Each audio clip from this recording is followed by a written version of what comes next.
चंद्र ग्रहण को लेकर आप लोग कई मान्यताओं से देखते होंगे, लेकिन क्या आप जानते हैं कि चंद्र ग्रहण अशुभ नहीं होता। अगर अशुभ होता तो चंद्र ग्रहण के दौरान दुनिया की, इस अंतरिक्ष की, चांद से पृथ्वी की दूरी की, पृथ्वी के व्यास की खोज कभी हो ही नहीं पाती।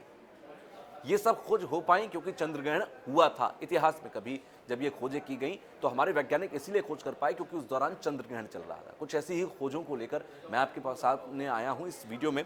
मैंने कुछ रिसर्च की तो मुझे कुछ ऐसी रिसर्चेज मिली हैं, कुछ ऐसी जानकारियां मिली हैं जो आपके साथ साझा करना जरूरी है। जैसे पहली एक बड़ी रिसर्च थी कि चांद, जो पृथ्वी है वो कितनी बड़ी है।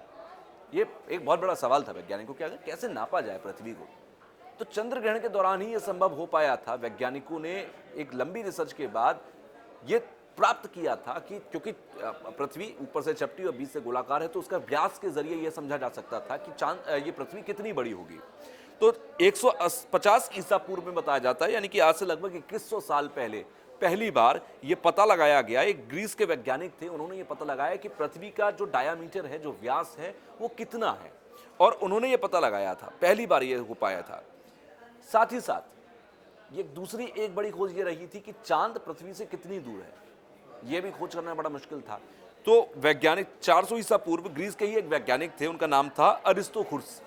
अरिस्तोखुर्स ने यह पता लगाया था 400 ईसा पूर्व कि चांद से पृथ्वी की दूरी कितनी है, और उसी दूरी को लेकर आज तमाम खोज होती हैं। तमाम वैज्ञानिक उसी को लेकर रिसर्च कर रहे हैं। बाद में जब देखा गया तो वो बिल्कुल ठीक निकली। एक और बड़ी खोज बताता हूं। ग्रीस के ही एस्ट्रोलॉजर थे टॉलमी, जिनका नाम था। ग्रीस के एस्ट्रोलॉजर थे टॉलमी, और उन टॉलमी ने 1800 साल पहले इसी के आधार पर दुनिया के सबसे पुराने वर्ल्ड मैप में से एक बनाया था, और जिसका नाम भी टॉलमी वर्ल्ड मैप रखा गया। आज जिसे हम टॉलमी वर्ल्ड मैप के नाम से जानते हैं, वो दरअसल ये वर्ल्ड मैप तभी बना था जब चंद्र ग्रहण चल रहा था, तभी फाइनलाइज हुआ था।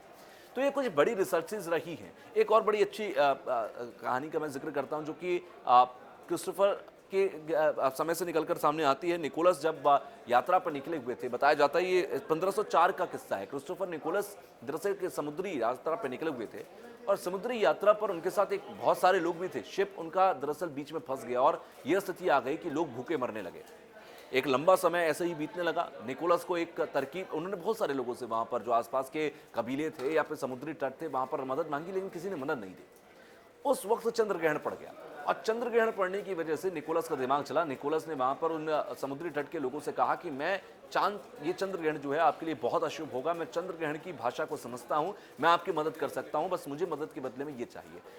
उन्होंने उनकी मदद की, वो लोग डर गए, और उसके बाद उन लोगों ने चंद्र ग्रहण के दौरान निकोलस की मदद ली। हालांकि कोई मदद उन्होंने कोई खास नहीं की थी, क्योंकि ये खगोलीय घटना थी, लेकिन इसके बहाने से उनके लोगों को खाना मिला था, सर्वाइवल मिला था, और अपने कई सारे लोगों की, दर्जनों लोगों की, सैकड़ों लोगों की उन्होंने जिंदगी बचा ली थी। तो कुछ इंटरेस्टिंग फैक्ट्स हैं जो कि इतिहास की किताबों में लिखे गए हैं। तो मैंने सोचा क्यों ना आपको चंद्र ग्रहण आज जब पूरे देश ने, पूरी दुनिया ने देखा है आंशिक या पूर्ण रूप पर से, तो फिर इन कहानियों का भी एक बार जिक्र किया जाए। कि आप इनके बारे में पहले से जानते थे? अगर नहीं जानते थे तो नीचे कमेंट बॉक्स में जरूर बताइएगा।